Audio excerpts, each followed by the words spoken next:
Ինձ համար տարօրինակ է, որ խաղաղության ջատագով հայազգային կոնգրեսը, որ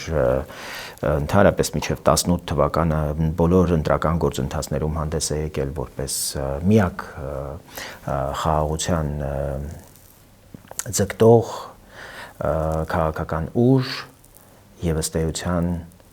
նաեւ 98 թվականի փետրվարի 3-ի հրաժարականի տեքստը այդ մասին էր, որ խաղաղության կուսակցությունը պարտվեց, Լևոն Տեր-Պետրոսյանը ասաց։ Հիմա իրենք հայտնվել են ըստ էության պատերազմի կողմնակիցների դաշտում։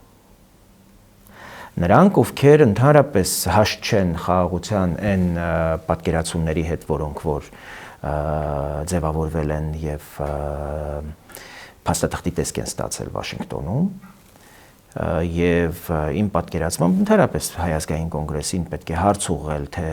ինչն էր խանգարում, որպեսզի 94 թվականին, երբ հրադադար էր հաստատվում, դրանից անմիջապես հետո եղած մեխանիզմները կարգավորման կյանքի կոչվեին եւ ամենամեծ այստեղ պատասխանատուն այս իրողությունների հենց հայազգային կոնգրեսն ու Լևոն Տեր-Պետրոսյանն է, որովհետև իրապես ահռելի մեծ հնարավորություն հենց 94 թվականին էր հայ ժողովրդի առջև բացվել